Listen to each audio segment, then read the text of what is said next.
it's a damn shame when something so historic about an event is mixed in with a bunch of mediocre garbage. You have Hell in a Cell 2016 that's going to have a first ever, namely the women's Hell in a Cell match. And that is one of the only things that means something on the fucking card. Yet everything else, just about everything else, no one either really doesn't care about it or it's so out of place as far as how it was hyped up. It's these are my predictions for the event and the show itself, but I'm not holding my breath on a lot of these predictions because for the most part, I'm sorry, I just don't really give a damn about a lot of these matches on here.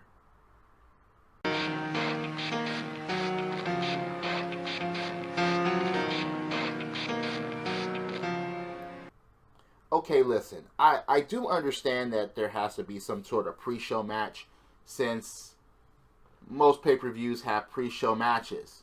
But this is just so, I don't know,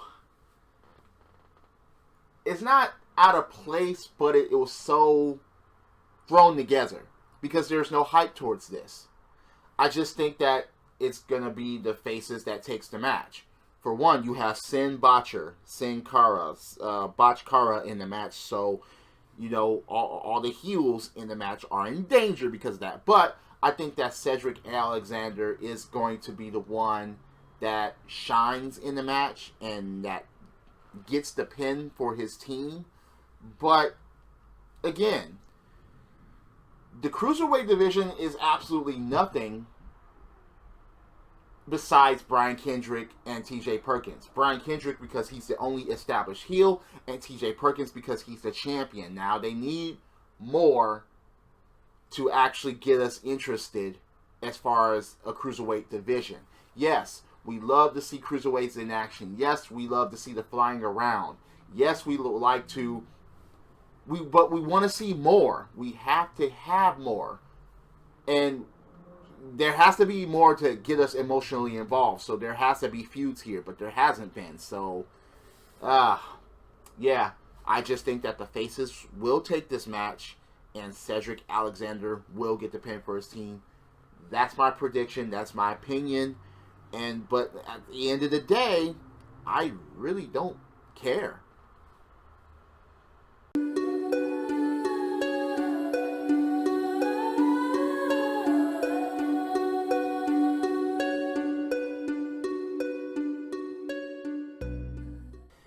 You know, this match, look, both women's divisions are in trouble on Raw and on SmackDown.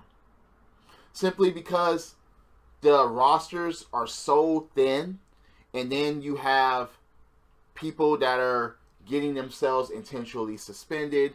You have no talents that are just a part of the roster in the first place, aka Eva Marie on SmackDown, and it's like, ugh.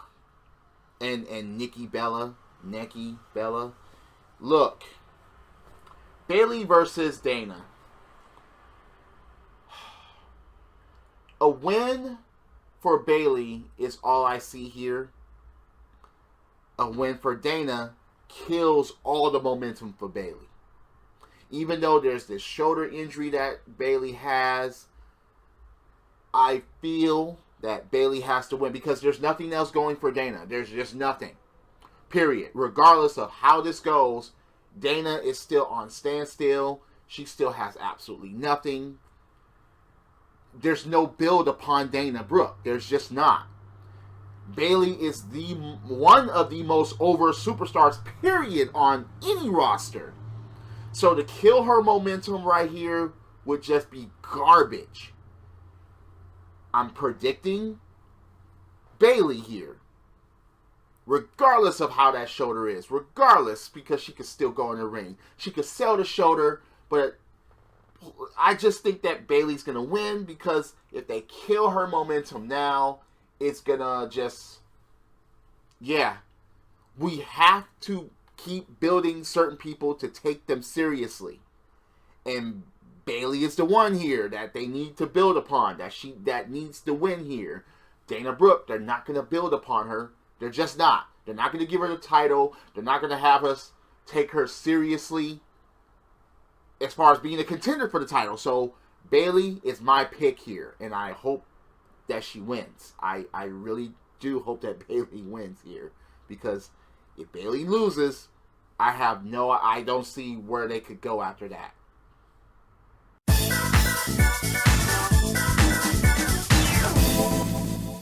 This is one of those matches that pisses me off on this card, because one of these two teams should be fucking in a tag team title match. Or both have a triple threat tag team title match. One of these two teams should at least be there. Why? Because these are the two established teams besides the New Day on this fucking roster that everyone can at least take seriously. What the fuck happened to Anderson and Gallows? What the fuck happened there? I mean, look. Is Vince McMahon so against these guys, Anderson and Gallows here, because of where they came from? I mean, I don't know. That's just... Damn, they should have kept the club together. They should have. Now Anderson and Gallows are borderline jokes as far as the tag team division. I am going to pick Enzo and Cass here. It wouldn't be surprising, though, if Anderson and Gallows pulls this off. I do believe that Anderson and Gallows need it more. But I think just because of the way it's going, that Anderson and Gallows are going to get fucked. Regardless, I just want to see a good match out of these two teams. Both teams need to show something now, because the tag team division is also in trouble, because we barely have any tag teams to take seriously. That they're throwing two people together as far as making them fucking tag teams, and that doesn't make any sense, but more on that later. I'm picking Enzo and Cass just because of how Anderson and Gallows are being treated here. That's just that. I mean, damn.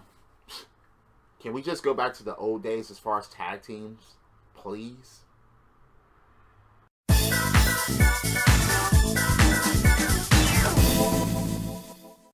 Now, this match shouldn't even be fucking taking place, because Cesaro and Sheamus should have settled their differences in the Hell in a Cell match. They should have. Look, their best of 7 series was a waste of fucking time, and this just proves it. Oh, now they're both going to get a tag team title match, which they didn't earn, which they didn't deserve. Yes, they beat the New Day on Raw, but they still didn't fucking need to be thrust up in a tag team title match. They just didn't. They're not getting along, and so on and so forth. For them to win these tag team belts shits all over the fucking tag team division. It just does. New Day has a record fucking title reign, and you're going to have these two motherfuckers that can't get along get together and all of a sudden win the tag team championships so they can lose them to someone like, I don't know, what, the Lost Matadors remix, aka Epico and Primo, aka the Shining Stars, the next night even? No. Just no. Anderson and Gallows should be in this match, or Enzo and Cass should be in this match. Again, what are they going to do? Put them on... Look, if they put this on Sheamus and Cesaro, and next thing you know, they lose to the Golden Truth or the Shining Stars, I will be pissed the fuck off. That should not happen whatsoever. Please, keep these belts on the fucking New Day. That's my prediction. It's a fucking New Day. They need to have these belts to cough them up to someone, to a team that's fucking worthy to be giving them up to. And Cesaro and Sheamus are not it. I'm sorry. They need to settle their differences as individuals and fucking go after the U.S. belt or the Universal title. Something else. Something else. Please. The New Day is my prediction, and I hope that they keep these belts because Cesaro and Sheamus having the belts would make no sense at this point.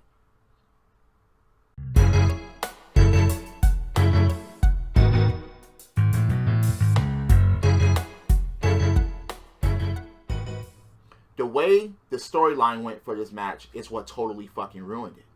It did. They should have just had Brian Kendrick be desperate to win the belt as far as saying he'll do anything to get it. But they took it too far as to saying he's so desperate that he's going to formally ask TJ Perkins to lay down for him. What the fuck is that? Please, I need this job. I have a family support. Please, let me beat you. Please, I'll suck your... No! Just fucking no. This is ridiculous. I hope these two put on a great fucking match. And it's silly. It's very fucking silly. But I am going to pick Brian Kendrick here. I am. It's pathetic the way they went about this at the last segment of the situation. But look, they should have had... Especially when Kendrick lost to Rich Swann on Raw. I felt that didn't make any fucking sense here. TJ Perkins, yeah. We need... look, I like TJ Perkins, but we need someone else as champion right now. A heel. Someone that can establish the title as to say that, okay, he has the title, he can wrestle, and damn it, we hate this motherfucker. We want to take the belt off him because he's a heel. TJ Perkins is not that guy. But Brian Kendrick is. And since there are hardly any heels whatsoever for the Cruiserweight division, yeah. Brian Kendrick would be the one to pick to put the belt on to actually have us start giving a fuck about the Cruiserweight division, period. And as far as its champion, as far as defending it. Now, again, what led up to this match as far as the segments, it kind of ruined it. But the match can redeem itself as far as it being a good match. And I'm picking Brian Kendrick here, but I wouldn't be surprised if he gets fucked out of his last chance.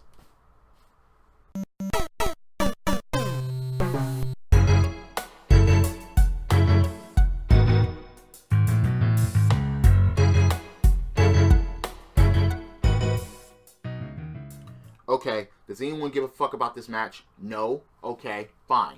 Reigns retains. That's it. The only thing that can actually be good about this match is if Rusev and Reigns get brutal within the fucking match. Other than that, no one cares. No one gives a fuck. You're just putting this match together because there's nothing else for these two. It should have been Sheamus versus Cesaro or somebody else for this U.S. belt. But now you have it on fucking Reigns. And that's it. That's just it. Roman Reigns retains. No one gives a fuck. Be brutal in the match. And that's it.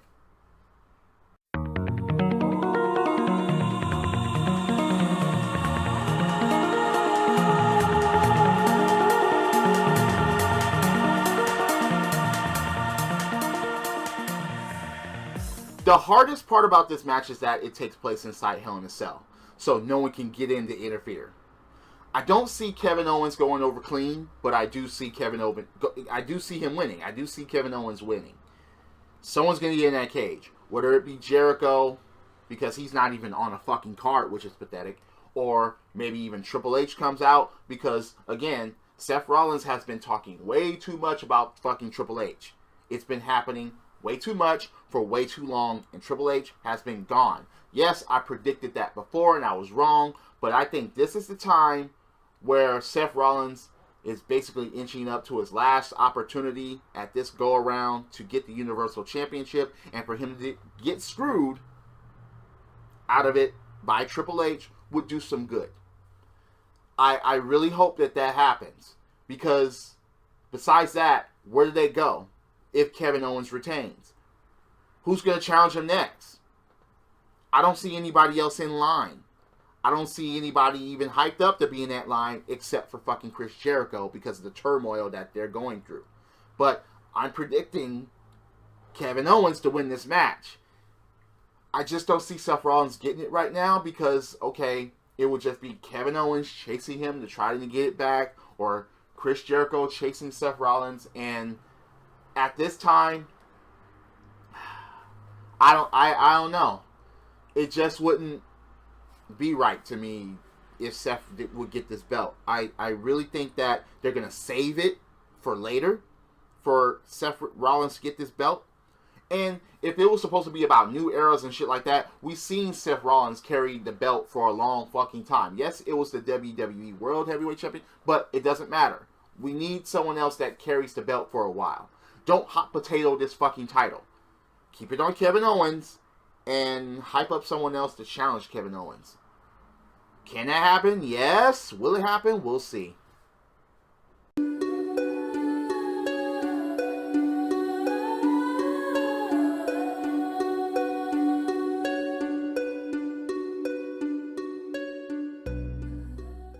You know what's funny about this match? That this is one of the most difficult matches to call. It is. You have a champion that will go in and that will try to do just about everything to retain. You have a challenger that is undefeated at pay-per-views. This is a Hell in a Cell match, a first ever for these women. For, I think, any women. I mean, yeah. So, look. The main thing about this match is they need to sell it as a Hell in a Cell match. Then you have to be careful here as far as neither one of these women to get hurt badly. The difficult part about that is there has to be some damage done. Usually in Hell in a Cell matches, there are steps involved. There are chairs involved. There are grating faces against cages. There are slamming motherfuckers against cage and cell and so on. And ring post and whatever. These women have to get brutal. But they can't go too fucking far. Period. They just can't. And one thing I'm going to have to please beg for. Please do not let this happen. Please don't let Nia Jax come and rip the cage door open, the cell door open and get in there and beat both women down. Don't let that fucking happen. Let these two settle it in the ring and then Nia Jax comes out, which that's why I'm going to pick Sasha Banks for this match. Have them go at it. Have them make history. Have them put on a great fucking match. Tear the fucking house down. Make this a match of the year candidate. Because damn, this is the best thing of the fucking event. That's the funny part. This had at least the right amount of hype to it. On Raw, not even the Universal Championship has this much hype. You had the list of Jericho get more hyped than the Universal Championship itself. At least with this Hell in a Cell match, yes, it's a first. They're making history, and they have the correct two women on the roster at this time that could actually fucking do it and pull it off. I'm picking Sasha Banks, but I wouldn't be surprised if Charlotte takes it. But please, please, neither one of these women get injured. Please, don't let that fucking happen. Put on a good fucking match, make history, and have this be a match of the year candidate. That's pretty much all I ask. The difficult part is that it can't be a fucking normal type of match. It has to be Hell in a Cell. It has to be a Hell in a Cell type of match where certain brutal shit goes on, or else it's going to be boring as fuck, and it's like, okay, why you lower that cell in the first place when it's just a normal fucking match? But, yeah. So, those are my predictions for Hell in a Cell 2016. I would like your opinions. Please, please give me your opinions on what do you think about the event, who should win, and why. I await your comments. I please. Now, remember, these are my opinions and these are my predictions. Okay? And when I get predictions wrong, I own up to that shit. So I would like to get your explanations on who would win on these matches and why. Drop kicks, body slams, throwing motherfuckers over the top rope, both feet hitting the floor. Yes, I'm a wrestling fan. This is the theme, and I'll see you later. Credits.